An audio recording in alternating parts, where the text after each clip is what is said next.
Sungguh Nabi sallallahu alaihi wasallam sabda, sungguhnya Allah Subhanahu wa taala akan mengangkat derajat suatu kaum dengan Al-Qur'an ini, dan Allah Subhanahu wa taala merendahkan satu kaum dengan Al-Qur'an ini pula. Jemaah sekalian, Allah Subhanahu Rasulullah SAW pada hadis ini menjelaskan tentang bahwa dengan Al-Quran seseorang bisa mendapatkan nikmat, dan juga karena Al-Quran seseorang kemudian mendapatkan nikmah. Ada nikmat, ada nikmah.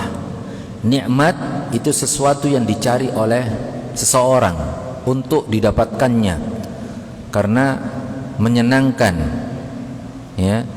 Sementara nikmah menggunakan huruf qaf setelah nun, ya, itu adalah sesuatu yang orang ingin menghindarinya, ya, karena dia adalah berupa bencana, keburukan. Dan ini juga salah satu contoh kalau orang salah mengucapkan kata nikmat dibaca nikmat. Wah, itu bahaya itu. Artinya sudah bertolak belakang. Ain diganti qaf. Nikmat, nikmat. Nah, artinya sudah bertolak belakang. Nikmat itu artinya sesuatu yang enak. Nikmah bencana. Nah, hati-hati membaca Al-Qur'an kalau salah-salah, ya. Ya. Jadi Khalifah Umar, suatu ketika Khalifah Umar Ibn Khattab radhiyallahu anhu, ketika beliau menjadi khalifah, beliau menunjuk Nafi', ya, Nafi' untuk menjadi gubernur di Hijaz. Hijaz itu meliputi wilayah Makkah dan Madinah. Meliputi wilayah Makkah dan Madinah. Nah, suatu ketika Khalifah Umar Ibn Khattab radhiyallahu an dalam suatu perjalanan berjumpa dengan Nafi', sang gubernur Hijaz ini. Maka Khalifah Umar bertanya kepada sang gubernur, "Wahai gubernur, wahai Nafi', engkau meninggalkan daerahmu, sementara rakyatmu tentu memiliki banyak urusan yang mesti kamu urusi. Nah, kamu tinggalkan ini, siapa yang siapa yang kamu tunjuk untuk menyelesaikan urusan-urusan rakyatmu?" Ya. Maka kata Nafi', sang gubernur, "Saya menunjuk Ibnu Abzi sebagai PLT gubernur." Ya, sebagai pejabat sementara gubernur.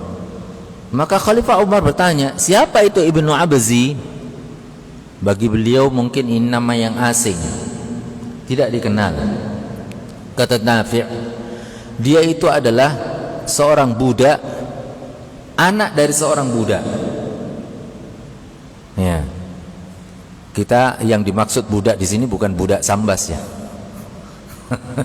Tapi budak sini adalah perbudakan. Ya, perbudakan.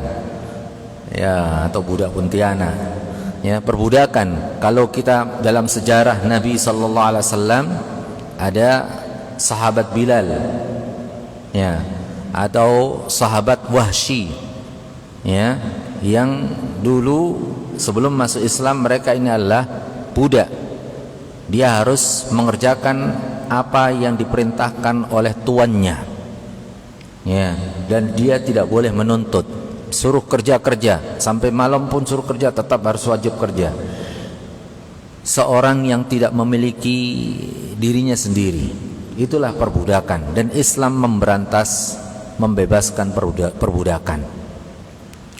Maka Khalifah bertanya, "Kenapa engkau menunjuk seorang budak, anak dari seorang budak lagi sebagai PLT gubernur? Tidak adakah orang lain, orang merdeka atau seorang yang kaya, seorang yang terkenal sebagai PLT gubernur?"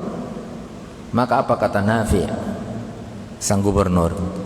Beliau memang seorang budak, tetapi dia adalah qari'ul kitab wa alimun bil faraid.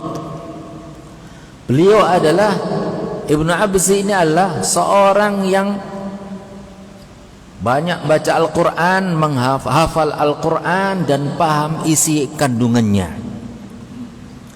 serta dia ahli dalam ilmu waris. Ahli dalam ilmu waris. Ilmu waris adalah salah satu ilmu di dalam Islam yang bikin pusing kepala kalau belajar, ya, karena berkaitan dengan matematika, hitung-hitungan, dan banyak rumusan-rumusan berkaitan dengan warisan. Tidak hanya sedikit saja orang yang punya kemampuan dalam ilmu waris.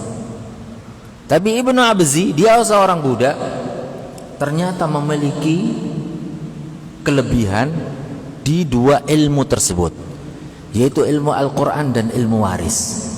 Coba bayangkan seorang budak, ya, inilah Islam, ya. Kalau di luar Islam kita melihat misalnya sejarah perbudakan di Eropa, sejarah perbudakan di Amerika, ya, itu kalau orang sudah menjadi budak dia tidak boleh belajar, dan tidak boleh belajar, apalagi menduduki sebuah jabatan. Nah, ini Islam, seseorang ketika menjadi muslim, walaupun dia seorang budak, diberikan kebebasan untuk belajar. Inilah Islam, mengangkat derajat seseorang. Nah, karena semangatnya Ibnu Abzi ini, walaupun dia seorang budak, dia belajar, akhirnya, ya, Allah Subhanahu wa ta'ala mengangkat derajatnya dari seorang budak menjadi seorang PLT gubernur. Diangkat derajatnya oleh Allah Subhanahu wa ta'ala karena apa? Karena Al-Quran. Karena Al-Quran. Maka apa komentar Khalifah Umar bin Al-Khattab radhiyallahu an? Beliau kemudian mengatakan, begitulah, ya, sesungguhnya Allah Subhanahu wa ta'ala itu mengangkat suatu kaum dengan Al-Quran ini, dan Allah Subhanahu wa ta'ala juga merendahkan suatu kaum dengan Al-Quran pula, karena Al-Quran pula, ya. Kemudian beliau membacakan firman Allah Subhanahu wa ta'ala, yarfa'illahu alladhina amanu minkum walladhina utul ilma darajat. Allah Subhanahu wa ta'ala mengangkat seseorang, mengangkat derajat seseorang karena keimanannya dan karena ilmunya. Nah, di antara ilmu, sekian banyak ilmu, ya, di dunia ini, bagi Allah Subhanahu wa ta'ala ilmu yang utama adalah ilmu tentang kalamullah, ilmu tentang firman Allah. Jangan kita berpikiran, ya, sederhana berkaitan dengan ilmu kalamullah ini. Al-Quran isinya adalah seluruh persoalan hidup manusia. Ketika Al-Quran berisi tentang sejarah, ya, maka itu adalah ilmu sejarah, ilmu penelusuran sejarah. Ketika Al-Quran berbicara tentang sains, maka, ya, Islam mengajarkan tentang sains. Ketika Islam berbicara tentang akidah, tentang fikih, hukum, maka Islam berbicara tentang fikih, hukum. Ketika Islam berbicara tentang pemerintahan, politik, maka Islam mengajarkan tentang ilmu itu, ya, termasuk ilmu waris. Ya, inilah keutamaan orang yang, ya, mempelajari kalamullah. Makanya wajar kemudian Allah Subhanahu wa ta'ala memberikan jaminan bagi siapa yang, ya, memiliki ilmu tentang kalamullah, maka Allah akan mengangkat derajatnya. Tentu dia tidak sekedar berilmu tetapi kemudian mengamalkannya, ya. Adapun orang-orang yang dia berilmu tetapi kemudian tidak mengamalkan ilmu tersebut, maka Allah Subhanahu wa ta'ala akan menghinakan mereka, ya, sebagaimana yang Allah Subhanahu wa ta'ala nyatakan dalam surah Al-Quran yang kita sudah menghafalkannya bersama, yaitu pada kalimat ayat ghairil maghdubi alaihim ihdinas siratal mustaqim, tunjukkanlah kami ke jalan yang lurus ya Allah. Siratal ladzina an'amta 'alaihim, jalan yang lurus itu adalah jalannya orang-orang yang telah engkau berikan nikmat kepada mereka. Siapa yang Allah tetapkan mereka itu berada dalam nikmat, ya, kata Allah Subhanahu wa taala dalam surah yang lain, ya, sesungguhnya orang-orang yang taat kepada Allah dan taat kepada Rasul, ya, wa man yuti'illah wa rasulahu wa man yuti'illah war rasula, barang siapa yang taat kepada Allah dan taat ke Rasul, ulaikal ladzina an'amallahu 'alaihim minan nabiyyin was-siddiqin wasyuhada was-salihin. Ya. Mereka itulah orang-orang yang Allah karuniakan nikmat kepada mereka. Siapa mereka? Allah sendiri yang menjelaskan. Orang-orang yang telah mendapatkan nikmat itu, yaitu para nabi, minan nabiyyin was-siddiqin, para siddiqin. Siapa yang orang-orang siddiqin? Ya, para sahabat adalah orang-orang yang siddiqin, orang-orang yang jujur dan membenarkan. Dan pimpinan dari siddiqin adalah Abu Bakar As-Siddiq. Ya, Abu Bakar As-Siddiq. Was-siddiqin wasyuhada. Siapa orang-orang yang memang diakui oleh Allah sebagai syuhada? Yaitu syuhada Badar, syuhada Uhud. Mereka itulah orang-orang yang diakui oleh Allah Subhanahu wa taala sebagai orang-orang yang mati syahid. Ya, was-salihin, dan orang-orang yang saleh. Ketika ada orang yang berkata, wah, untunglah kita jadi orang soleh, berarti kita ini adalah orang yang patut dicontoh. Tunggu dulu. Pertanyaannya adalah, mana ayat yang menyebutkan bahwa kalian adalah orang yang dikaruniai nikmat oleh Allah dan kalian adalah orang yang diakui oleh Allah sebagai salihin? Tidak ada. Yang ada adalah orang-orang yang benar saleh dan dijamin masuk surga oleh Allah Subhanahu wa taala, bahkan mereka waktu itu masih hidup, adalah para sahabat. Itulah orang-orang yang benar-benar sebagai orang yang saleh. Ya, orang-orang yang saleh. Nah, mereka inilah orang-orang yang Allah karuniakan nikmat, dan kita minta kepada Allah supaya kita ini termasuk golongan yang mencontoh mereka. Ya. Kemudian kata Allah, ghairil maghdubi alaihim. Ya Allah, aku tidak meminta petunjuk jalannya orang-orang yang engkau murkai. Siapa orang yang dimurkai oleh Allah Subhanahu wa taala? Para ulama mufassirin menyebutkan al-maghdub adalah al-yahud, orang-orang Yahudi. Kenapa? Karena mereka ini Allah turunkan At-Taurat, tetapi kemudian mereka tidak mau mengamalkannya. Ya, mereka tidak mau mengamalkannya. Maka mereka inilah yang kemudian diancam oleh Allah Subhanahu wa taala. Mereka inilah orang-orang yang direndahkan oleh Allah Subhanahu wa taala dengan kitabullah. Taurat adalah kitabullah. Mereka Allah turunkan kepada mereka Taurat, tetapi mereka paham tapi tidak mau mengamalkannya. Ketika datang Nabiullah Muhammad SAW diutus oleh Allah Subhanahu wa taala, di mana mereka itu paham betul sifat dan karakter dari calon nabi terakhir, ketika ternyata Muhammad itu bukan dari golongan Yahudi, mereka mengingkarinya. Padahal Taurat mengkhabarkan tentang siapa itu Muhammad. Ya, tentang siapa itu Muhammad, sebagaimana ayat yang saya bacakan tadi, Muhammadur Rasulullah walladzina ma'ahu asyidda'u 'alal kuffar ruhama'u bainahum tarahum ruk'an sujadan yabtaghuna fadlan minallahi wa ridwana simahum fi wujuhihim min athari sujud dzalika mathaluhum fit taurati wa mathaluhum fil injil. Muhammad adalah utusan Allah, ya, dan orang-orang yang bersama dengan menyertai Muhammad, ya, mereka itu lemah lembut terhadap sesama mereka, dan mereka tegas terhadap orang-orang yang kufur. Ya, mereka ruku sujud mengharapkan karunia Allah Subhanahu wa taala. Yang demikian ini Allah sebutkan fit Taurati wal Injil. Allah sebutkan tentang sifat Nabi Muhammad dan sifat para sahabatnya itu dalam Taurat dan Injil. Artinya orang-orang Yahudi itu tahu bagaimana karakter Nabi Muhammad dan karakter dari sahabat-sahabatnya. Tapi ketika tahu, mereka bukan beriman tetapi bahkan mengkufuri. Inilah yang kemudian Allah katakan ada kaum yang dihinakan oleh Allah Subhanahu wa taala.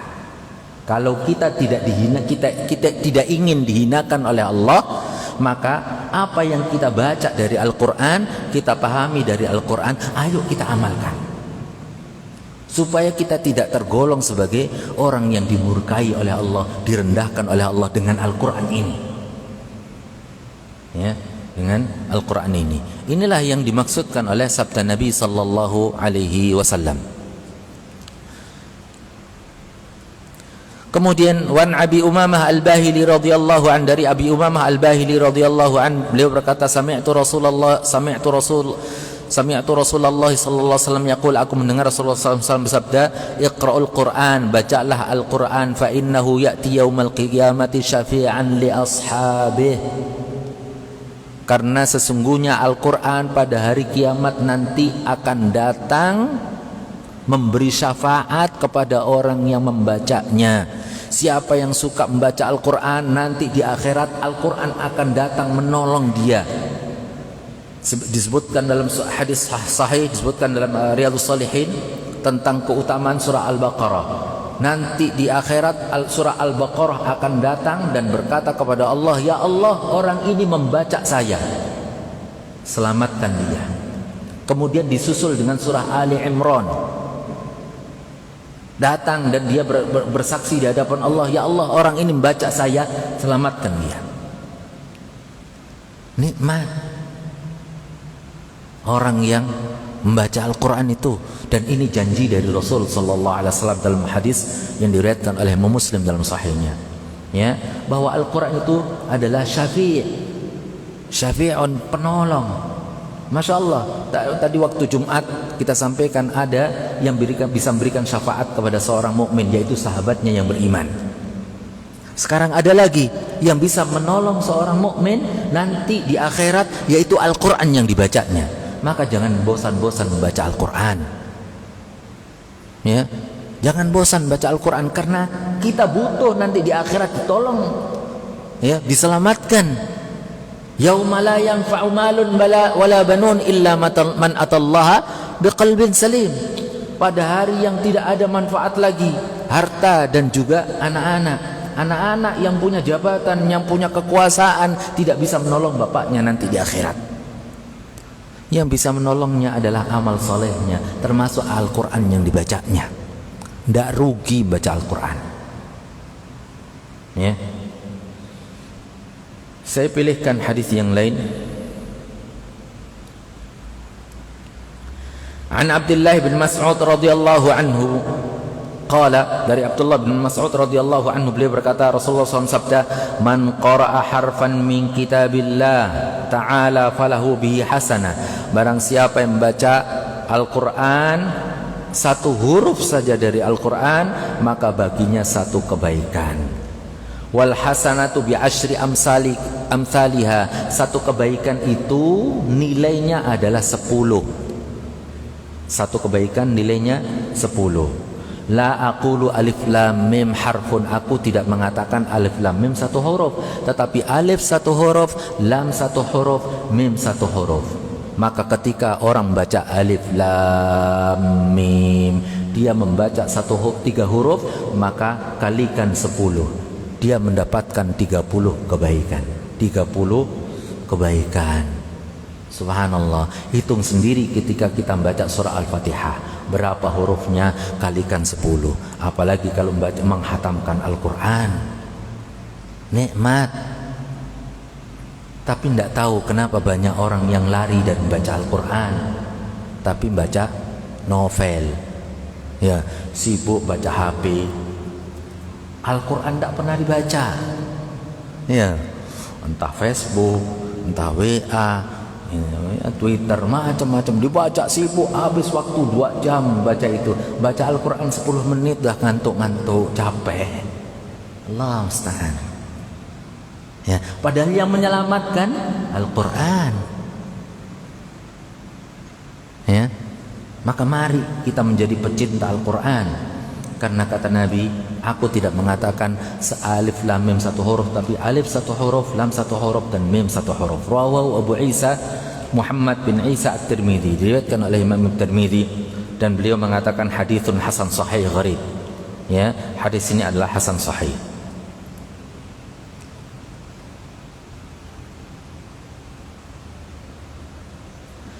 Kemudian hadis An Ibnu Abbas radhiyallahu anhuma, dari Ibnu Abbas radhiyallahu anhuma, beliau berkata, Rasulullah SAW bersabda, innal ladzi laisa fi jawfihi syai'un minal Qur'an kal baitil kharb. Rawahu Tirmidzi wa qala haditsun hasan sahih. Kata Nabi sallallahu alaihi wasallam, sesungguhnya orang yang di mulutnya tidak ada membaca Al-Quran, maka dia ibarat rumah yang hancur. Ya, orang yang tidak pernah baca Al-Quran, dia diibaratkan oleh Allah sebagai rumah yang hancur. Ada ndak faidahnya rumah hancur? Jangankah rumah hancur, rumah kosong, orang kadang-kadang ngeri mau masuk ya. Yang lama ndak dihuni. Ya, tapi sekarang banyak orang masuk rumah kosong untuk mencuri. Ya wal'izabillah. Ya, jadi rumah yang hancur. Lah, ini ibarat bahwa merugi orang yang tidak pernah mulutnya untuk membaca Al-Quran. Ya, dia seperti mulut yang sia-sia, tidak ada faedahnya. Ya, nyanyi banyak. Ya, Al-Quran tidak pernah diucapkan. Ya, Al-Quran itu 30 juz.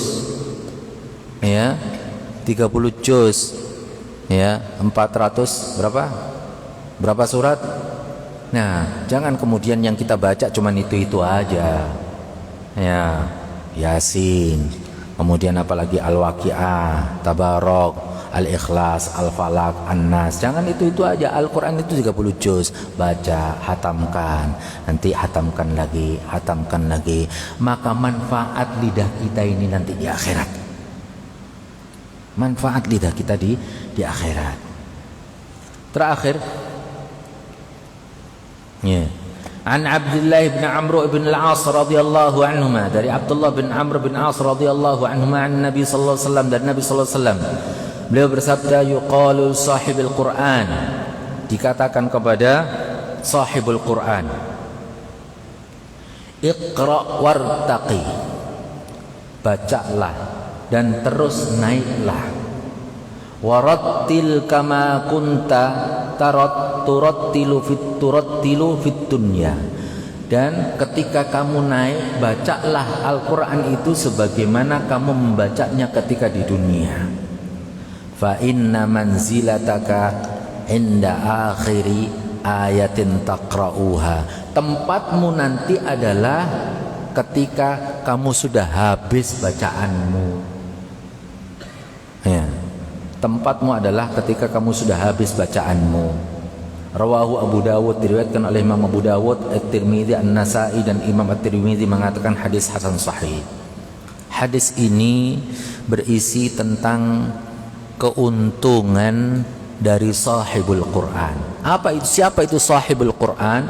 Sahibul Quran, sahabat Al-Quran, adalah orang yang cinta terhadap Al-Quran, membacanya, menghafalkannya, memahami kandungannya, mengamalkannya. Itulah sahibul Quran.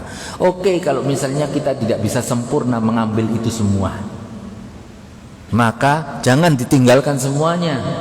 Saya tidak bisa menghafalkan Al-Quran, sehari ini hafal, besok lupa misalnya. Ya, oke, tidak apa-apa. Saya mau mempelajari, memahami Al-Quran. Waduh, berat, saya bingung baca tafsir ini, apalagi bahasa Arab. Sekarang sudah banyak terjemahan tafsir Ibnu Katsir, tafsir At-Tabari. Alhamdulillah. Ya. Ya. Yang penting kemudian amalkan. Maka kata Nabi sallallahu alaihi wasallam, nanti di akhirat ya, Allah berkata, baca Al-Qur'anmu. Yang dimaksud baca Al-Qur'anmu itu apa? Sambil buka Quran begini. Tidak, Al-Quran sudah habis. Ketika dunia kiamat sudah tidak ada lagi Al-Quran. Jadi yang dia baca apa? Hafalannya. Hafalan Al-Qurannya yang akan dibaca. Sambil dia membaca hafalan Al-Quran yang dihafal, dia naik terus ke surga, ke lantai 2, lantai 3, lantai 4, sampai habis hafalannya. Kalau cuman surat Al-Fatihah saja yang dihafal, jangan-jangan dapat emperan surga. Dapat emperan surga. Untung dapat emperannya daripada dapat neraka. Ya enggak apa-apa lah, kebiasaan orang Indonesia masih untung. Ya enggak apa-apa, dah untung lah. Tapi tingkatkan, karena jangan sampai kita cuma di emperan aja. Tambah surat Al-Ikhlas, ayat kursi, ya Al-Falaq, An-Nas. Mudah-mudahan masuk dekat pintunya, masuk dari pintu surga. Nah, di ruang tamu. Ya kan? Nah, yang paling banyak hafalannya dia naik ke lantai 2 langsung sampai VIP. Untung orang yang banyak hafalan. Ya.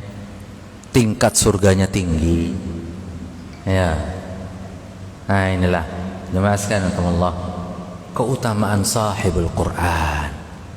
Ya, maka jadikan hidup kita ketika kita ini ada kesempatan waktu yang kosong, manfaatkan untuk membaca Al-Quran. Ya. Wah, saya waktu kosong itu ketika bawa mobil, bawa motor. Nah, itu untung orang yang hafal Al-Quran.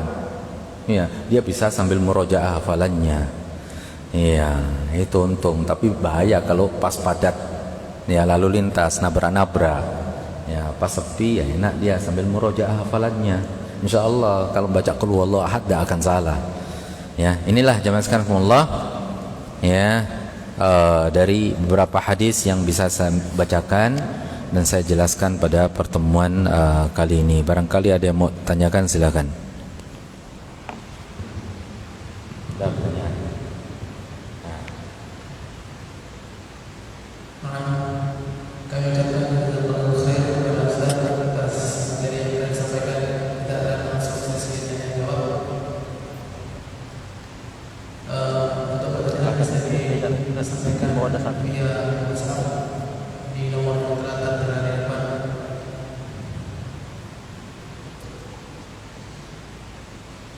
Assalamualaikum warahmatullahi wabarakatuh. Waalaikumsalam warahmatullahi wabarakatuh. Ustaz, bagaimana hukumnya kalau kita hanya baca Al-Quran tanpa membaca artinya, kita tidak paham apa yang kita baca?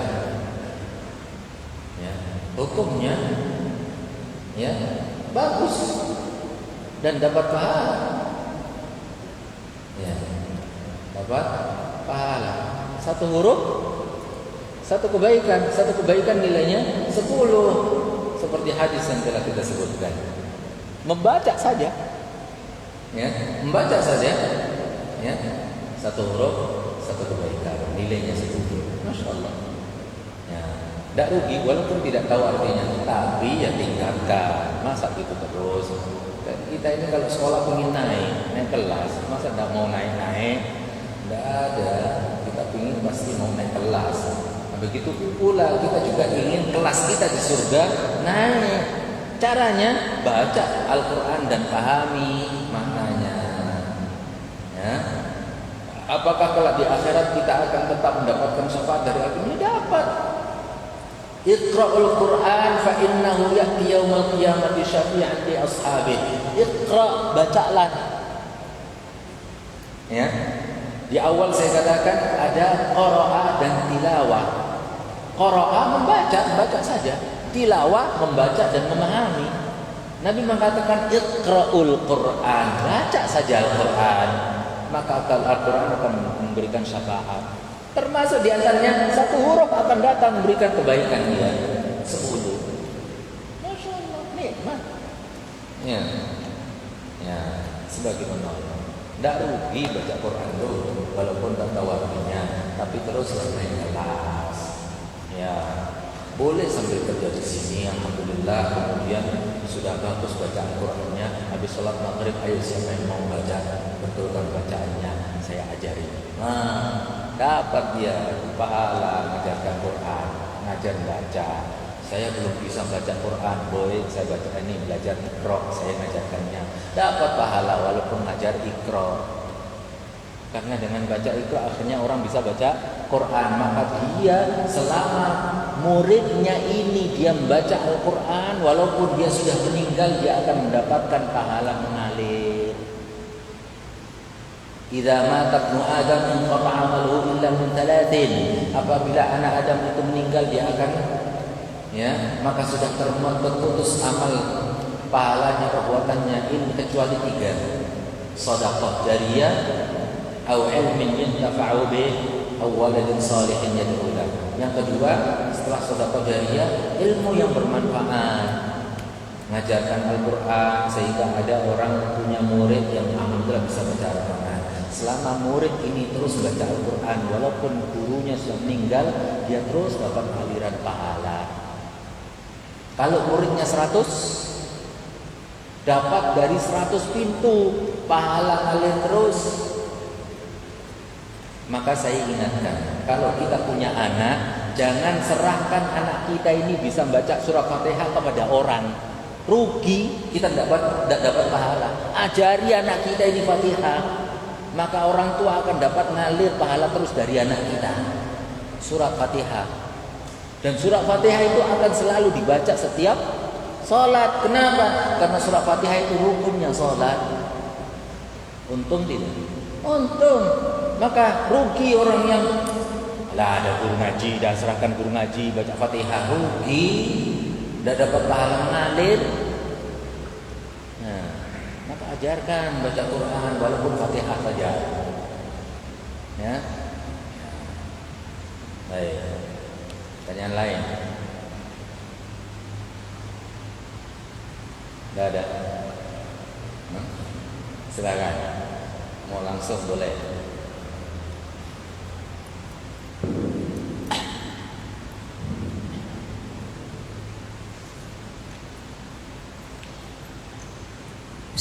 Assalamualaikum warahmatullahi wabarakatuh.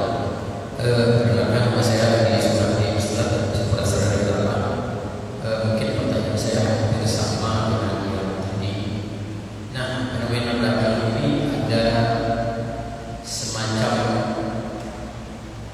pernyataan atau semacam apalah namanya, entah tahu dari mana sumbernya, yang menyatakan bahwa tiadalah perubahan memanfaatkan kita membaca Al-Quran itu kalau kita tidak paham makna dan artinya. Bahkan tulis-tulisan ini banyak beredar di media sosial atau pakai di grup WA. Nah, melihat dari hal yang demikian, itulah tadi sangat memperhatikan dengan yang hadis yang Ustaz tadi Ustaz sampaikan, bahwa membaca Al-Quran itu dengan membaca alif lam mim itu kita sudah mendapatkan 3 pahala, 30 kebaikan. Setiap 3 kebaikan yang melibatkan 30 pahala. Nah, padahal kita tahu sendiri alif lam mim itu ada yang tahu maknanya apa, Allah Subhanahu wa taala ya. Rasulullah SAW sendiri pun tidak tahu apa artinya alif lam mim. Nah, ini tentu sangat berbahaya pernyataan-pernyataan seperti itu, tentu sangat berbahaya bagi orang yang tidak memahami atau menyimpulkan hanya berdasarkan pernyataan atau tulis-tulisan yang beredar itu. Bahkan sampai di grup kita di KM pernah saya membaca statement ini bahwa menyatakan tiadalah bermanfaat kalau membaca itu tanpa kita ketahui makna dan artinya. Nah, ini mungkin Ustaz sedikit memberikan pencerahan bagi semua khususnya yang berada di Masjid Baitul Ma'mur ini, Baitul Rahman ini ketika hari ini, agar pemahaman khususnya pemahaman yang keliru.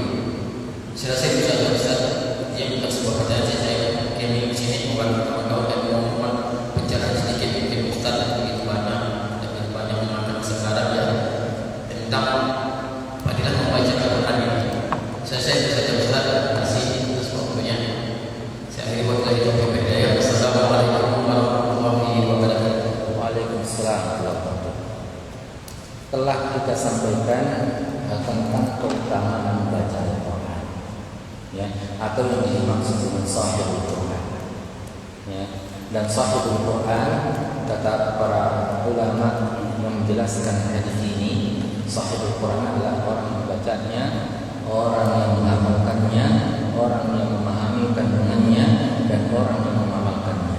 Maka siapa yang ada semuanya ini, dia akan mendapatkan manfaat sempurna. Sempurna. Ya. Adapun kalau dia, ya, tidak ada padanya kecuali membaca saja, maka dia tidak mendapatkan manfaat sempurna. Tapi apakah masih ada manfaat buat dia? Ada. Berdasarkan janji Nabi tadi, dia dapat manfaat berupa membacanya. Jangankan membacanya saja, baca salah-salah saja masih dapat manfaat, dapat kebaikan. Ini yang berbicara Nabi Sallallahu Alaihi Wasallam. Jadi mungkin tulisan itu kita pahami seperti itu, ya, memotivasi kita untuk terus, ayo kita tingkatkan supaya sempurna, ya, supaya sempurna. Allah.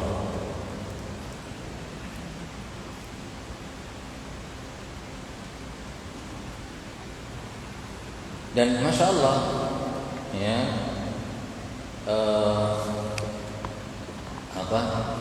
orang yang membaca Al-Quran itu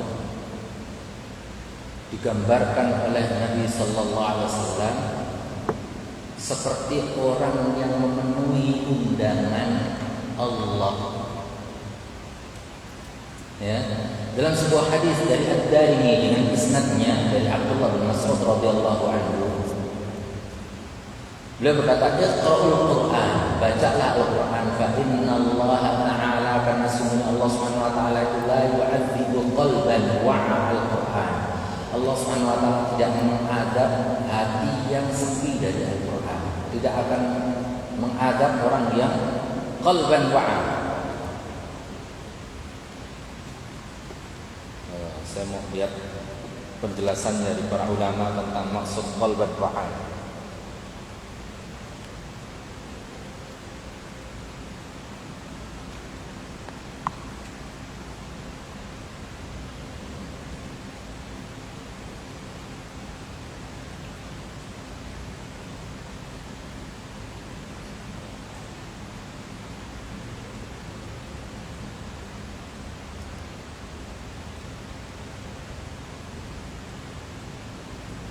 Ya, jadi Allah Subhanahu wa taala tidak akan mengadab hati yang, ya, tidak sepi dari Al-Qur'an. Hatinya itu dihiasi dengan Al-Qur'an. Siapa yang hatinya dihiasi dengan Al-Qur'an, maka dia tidak diadab oleh Allah. Ya. Wa inna hadzal Qur'an ma'dubatullah. Sesungguhnya Al-Qur'an ini adalah perjamuan Allah. Allah mengundang perjamuan berupa undangan, bentuknya baca Al-Quran. Masa kita diundang oleh Allah nggak mau? Aneh. Allah mengundang kita untuk hadir di perjamuannya, kok malah lari?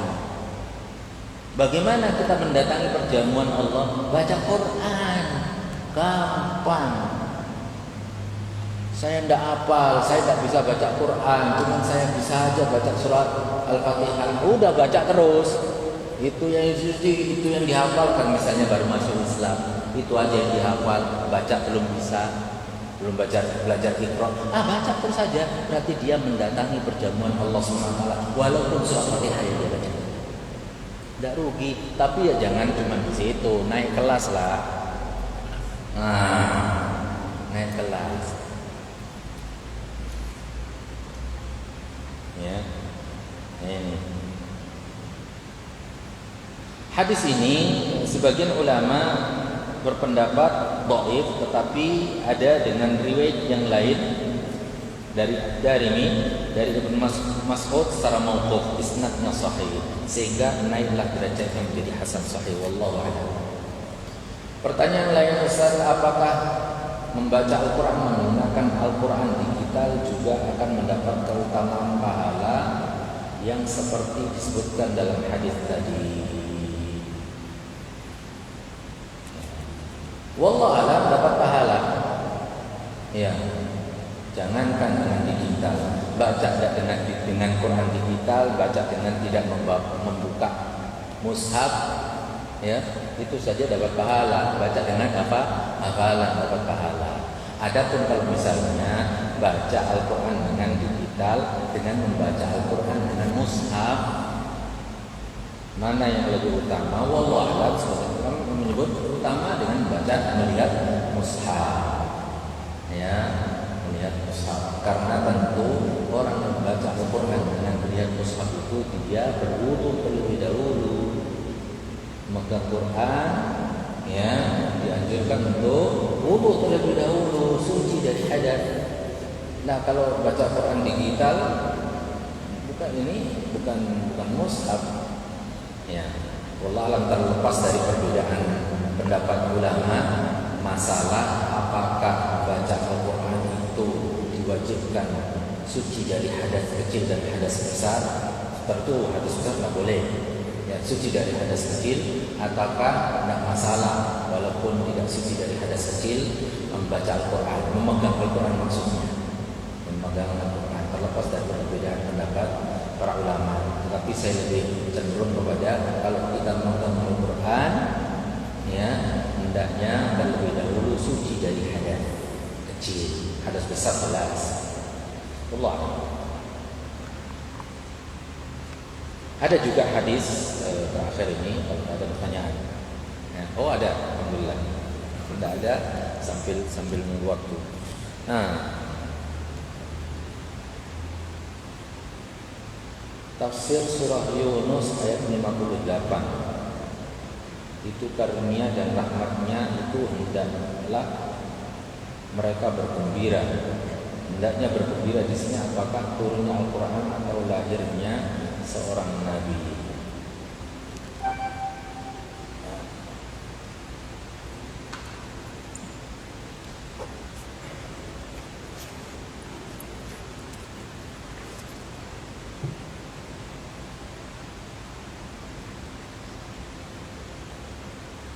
Surah Yunus ayat 58. Kita buka tafsir Ibnu Katsir. Ya, kita buka tafsir Ibnu Katsir. Ya, jadi saya tidak membaca dengan akal saya. Ya, Yunus. Nah, inilah saya bilang kitab tafsir itu ternyata ada juga di HP kita. Terjemahan lagi. Ya.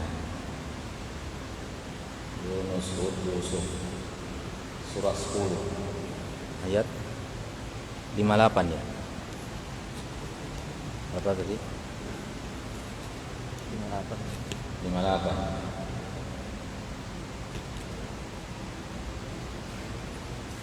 Allah Subhanahu wa ta'ala berfirman, "Qul bi fadlillahi wa bi rahmatihi fa bidzalika falyafrahu huwa khairum mimma yajma'un." Katakanlah, dengan karunia Allah dan rahmatnya hendaklah dengan itu mereka bergembira. Karunia Allah dan rahmatnya itu adalah lebih baik dari apa yang mereka kumpulkan. Ya.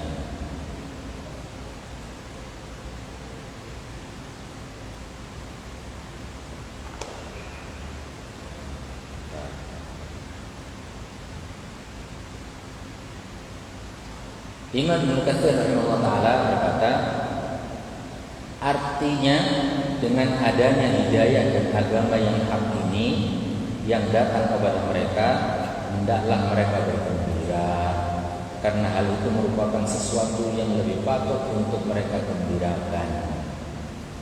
Jadi apa karunia nikmat Allah, rahmat Allah di sini?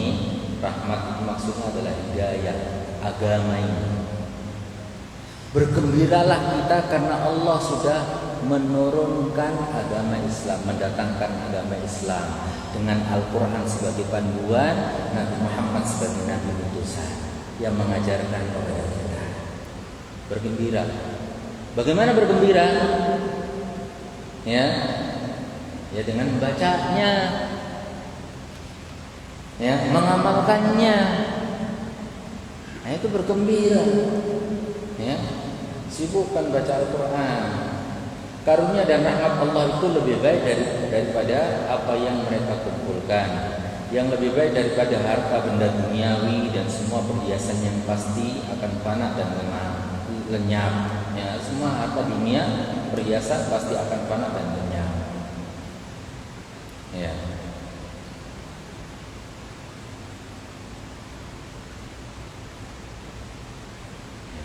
Itu yang dimaksud dengan rahmat Allah Subhanahu wa taala, kata Imam Ibnu Katsir, yaitu hidayah agama. Ya, maka termasuk bergembira dengan ya rahmat Allah, belajar agama. Ya, belajar agama, belajar akidah, belajar fikih. Ya kan? Misalnya kita sudah menyelesaikan kitab fikih Asy-Syafi'i, mazhab Syafi'i, berapa kitab? Berapa bab fikih mazhab Syafi'i? Nah, belum Ustaz, baru mendengar. Alhamdulillah, masih mau mendengar. Ikut pengajian. Alhamdulillah, masih mau mendengar. Daripada tidak sama sekali. Ya. Nah, Masya Allah. Ini. Maka ayo kita tingkatkan. Itu bentuk gembira. Hadir dalam majelis ilmu, belajar. Ini termasuk gembira dengan rahmat Allah. Nah, ini coba bayangkan, ya, ya, rahmat Allah yang gratisan, bahkan dapat minum, banyak orang lari. Ya. Tapi acara yang bayar, banyak orang berusaha untuk bisa datang. Coba bayangkan. Aneh orang memang sekarang nih. Ya. Karena apa kok sekarang ini jadi orang terbalik dan aneh? Ya karena tidak dekat dengan Allah, tidak dekat dengan Al-Quran sebagai panduannya. Padahal dia mengaku beriman kepada Allah, iman kepada malaikat-malaikatnya, iman kepada kitab-kitabnya. Al-Quran kitab Allah, iman kepada Nabi, iman kepada hari kiamat, iman kepada takdir. Tapi dia lari dari Al-Quran. Ini, ya. Wallahu a'lam. Ini saya bacakan dari tafsir Ibnu Katsir. Cukup? Baik. Alhamdulillah rabbil alamin. Mudah-mudahan ini sedikit ilmu yang kita berbagi ini, ya, kita mendapatkan kaidah yang azimah dan menjadi cahaya bagi perjalanan hidup kita untuk bisa memperbaiki dan memperbanyak amal-amal soleh sebagai bekal kita menuju negeri akhirat. Semoga Allah SWT memberikan kepada kita rahmat dengan Al-Quran ini, mengkaruniakan kepada kita cahaya hati kita dengan cahaya Al-Quran. Allahumma nawwir qulubana binuril Quran. Ya Allah, cahayailah hati-hati kami dengan cahaya Al-Quran. Allahumma arhamna bil Quran. Ya Allah, rahmati kami dengan Al-Quran. Wa 'allimna, dan ajarkanlah kami ketika kami tidak tahu, dan ingatkanlah kami dengan Al-Quran. Mudah-mudahan kita ketika lupa kita diingatkan oleh Allah SWT dengan Al-Quran. Maka jadikan rumah-rumah kita ini rumah yang selalu dihiasi dengan Al-Quran. Apakah kita membacanya atau kita memperdengarkan murattal, ya, memperdengarkan murattal, maka rumah itu akan berkah. Rumah akan berkah. Kalau diperdengarkan dengan dangdutan, berkah enggak? Rumah dihiasi dengan dangdutan. Ya, dengan Al-Quran berkah. Ya, kalau kita membaca keutamaan surat ayat kursi, ya, inna syaitan yanfiru minal baitil ladzi yuqra'u fihi surat al-Baqarah. Setan lari dari rumah yang dibacakan di rumah itu surat Al-Baqarah. Sebagian ulama mengatakan baca surah Al-Baqarah, masya Allah kita baca hari ini 2 halaman, besok 2 halaman, besok lagi 2 halaman, selesai. Saya pengen lagi ulang lagi. Nah, masya Allah, ini rumah ini berkah, setan lari. Cuman masalahnya ada setan yang tidak nampak, tapi ada juga setan yang suka nasi goreng. Siapa setan yang suka nasi goreng? Manusia yang berjiwa setan, yang suka ngajak orang supaya ngaji. Ya ini, mudah-mudahan kita dilindungi oleh Allah SWT dengan wasilah Al-Quran. Saya kira demikian apa yang bisa saya sampaikan, kurang lebihnya mohon dimaafkan. Hadanallah wa iyyakum ajma'in. Subhanakallahumma rabbana wa bihamdika, nasyhadu an la ilaha illa anta, astaghfiruka wa atubu ilaik. Alhamdulillahi rabbil alamin.